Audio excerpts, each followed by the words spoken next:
asked me fairly recently was that if I thought there was any episodes of SpongeBob that would have a largely different matter which seasons episodes like A Pal for Gary, One Course Meal, or The Splinter aired on.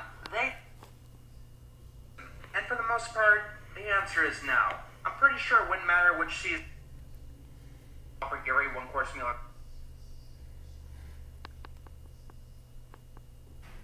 The Splinter aired on. They'd still be seen as pretty bad. They'd still be seen as Course Meal and The Splinter aired on. They'd still be seen as pretty bad. And provided everything else about the episodes is the same, they'll be in the minority opinion of I'm With Stupid or The Great Snail Race if they aired in season 6 or 7. Course Meal or The Splinter aired. They'll be in the minority opinion of I'm With Stupid or The Great Snail Race if they aired in season 6 or 7.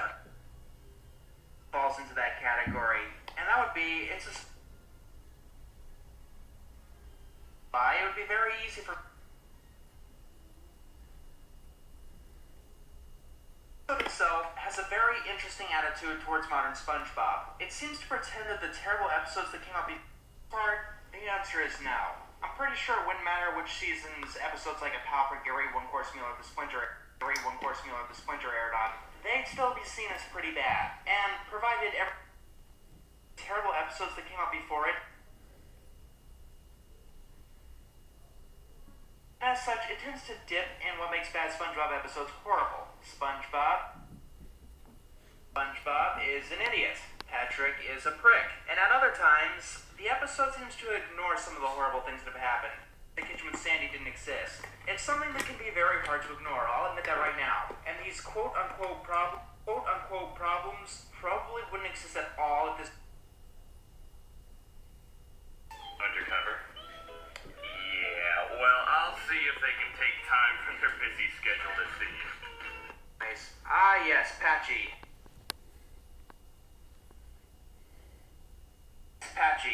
Considering for it looks really good from what I can tell. Although I don't know. Ah, yes, the animation. The most interesting motion. It looks really good from what I can tell. Although I don't know why most of the characters look like they were made out of the SpongeBob characters were supposed to be fuzzy. I say from what I can tell because when it comes to TV, I can compare it to. I mean, there's Glenn Martin, which I'm going to review immediately after Elf Bowling, but that's about it. And comparing this to something like Coraline or The Nightmare Before Christmas, which I'm going to review immediately after Elf Bowling, but that's about it.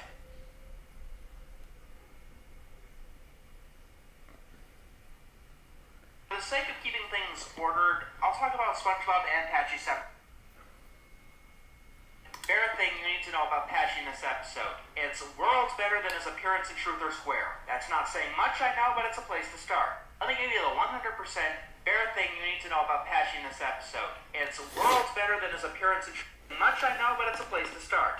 This is for 2 reasons. The most important is that he doesn't overstay his welcome. A SpongeBob Christmas altogether is about 22 minutes. SpongeBob Christmas altogether is about 22 minutes, and Patchy doesn't even take up half of it. Hell, I don't think he even makes up a quarter of it. The second reason is that he's not a creeper this time. The worst thing that he does is steal a mail truck in order to get his letter to Santa, and Patchy doesn't even take up half of it. Hell, I don't think he even makes up a quarter of it. The second reason is that he's not a creeper this time. He's not a creeper this time. The worst thing that he does is steal a mail truck in order to get his letter to Santa while holding the mailman hostage. Try and read that. Yeah. That's it! Buddy and Patchy having a back and forth argument, trying to find their way to the North Pole. Eventually they crash and do that classic gag where cartoon characters are starting to be having a back and forth argument. North Pole. Eventually they crash and do that classic gag where cartoon characters are starting to starve and want to. And there is something charming about it. And if you're wondering, Patchy does get his come-up.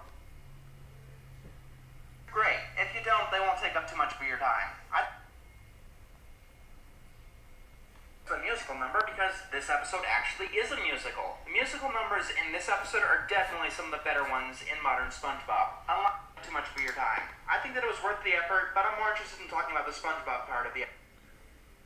On their own, they're pleasant to listen to, they move the plot along nicely, and they sound very in theme. And yes, the Santa puppet does look pretty bad.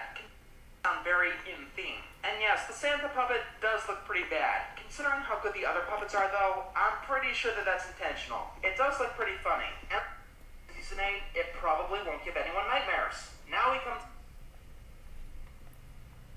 And if there's anything I didn't like about this episode, it would be him.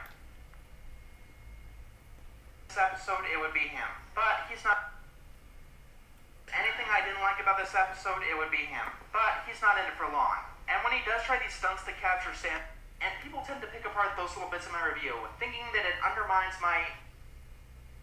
between a flaw that ruins an episode, and a flaw that provides a minor distraction. Think of it like...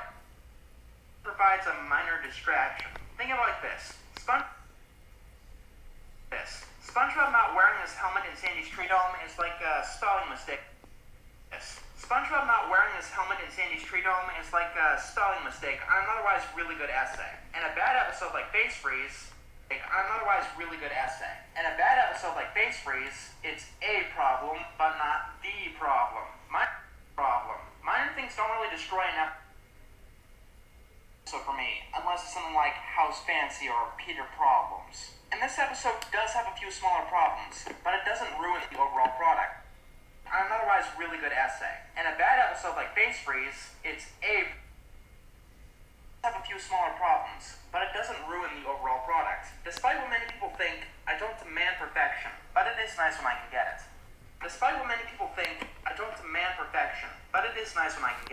And the positives of this episode significantly outweigh the negatives.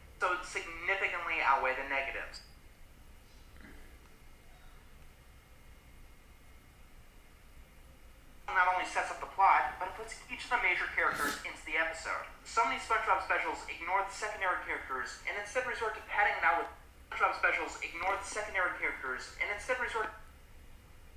in this episode, but it seems really in line with his original personality. We learn that Plankton has been naughty, and there's something here that I really like, a freeze frame bonus. Spending a little extra time on something that most people probably the screen, we see that some of Plankton's evil deeds are larceny, littering, taunting puppies, and neglecting grooming. And due to these deeds, Plankton constantly gets a stocking full of coal. Karen tells him that if he gets something better, fruitcake laced with jerktonium, which basically makes people big fat jerks. The first person Plankton sees is SpongeBob, and SpongeBob does eat a bunch of the fruitcake, but dozens of fruitcakes. SpongeBob decides that everyone should eat the fruitcake, and has seemingly failed. I really shouldn't have to explain why it's different to something like the Krabby Chronicle, right? SpongeBob doesn't know, even after eating dozens of fruitcakes. SpongeBob decides that everyone failed. I really shouldn't have to explain why it's different to something like the Krabby Chronicle, right? SpongeBob doesn't know that he's doing something wrong. To something like the Krabby Chronicle, right? SpongeBob doesn't know that he's doing something wrong. And the show's villain getting him to do these things. SpongeBob goes and starts feeding everyone fruitcake, which turns them into jerks. It's becoming more and more clear to me that I probably should have reviewed an episode like someone... Alright?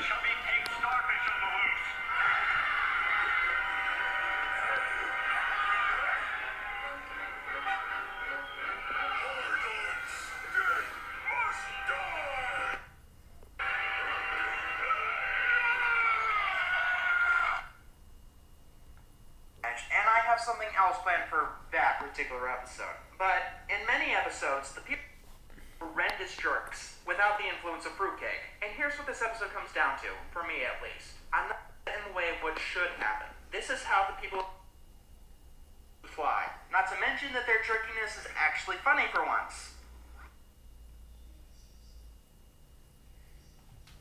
Explode and put Squidward in... Tattooed on my hard drive. Now where was I? Oh yeah, I saved SpongeBob digital DNA. Explode and put Squidward in... I forget.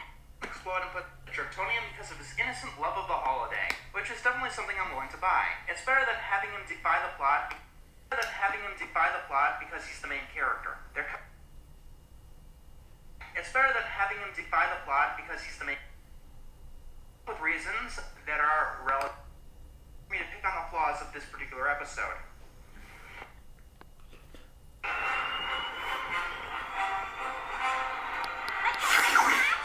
This isn't okay. What?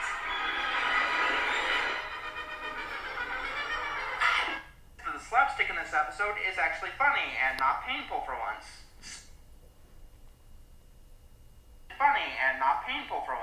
SpongeBob eventually finds out that everyone is acting like a horrible jerk, except Patrick. So we see that the slapstick in this episode. I am now under your control. Stop laughing. Stop laughing. Don't repeat everything I say. I won't repeat everything you say. Excellent. Excellent. Did you just say excellent because I said excellent? No. Excellent. Excellent.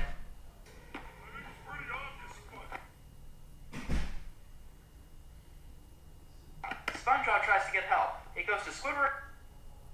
The fruitcake falls into the Christmas magic analyzer that she was building earlier. An actual defined villain and an antagonist is doing it. It's a start. Okay, it's a start. At Sandy's house, and through some shenanigans, the fruitcake falls into the Christmas magic analyzer that she was building earlier. And through some shenanigans, the fruitcake falls into the Christmas magic analyzer that she was building earlier. They learn that the fruitcake is laced with jerktonium. I don't think I look very much like Shelley Winters, but it's more just how I feel. Your heart, but everyone else needs an antidote, which just so happens to be a song. Now, this song was made before the episode, probably before it was even planned out. I don't mind it that much because they didn't make the entire episode just to.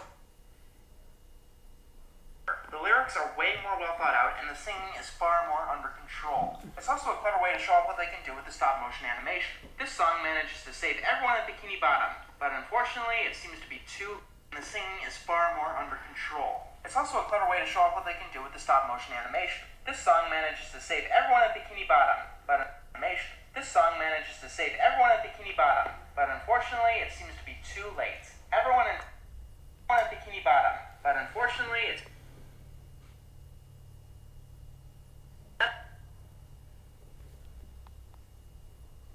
Ball. He's over there right now. Destroy Christmas, it attacks Santa, and it becomes even bigger. And we have an action-packed climax. It's actually pretty good. When it's destroyed, they find out that the robot belonged to Plankton and they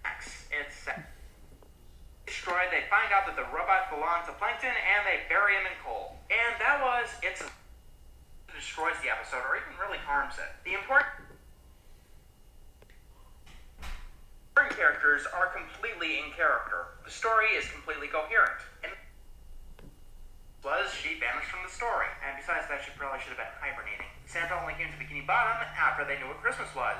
Still, it's nice, and that's the one thing that I really like to say about SpongeBob episodes.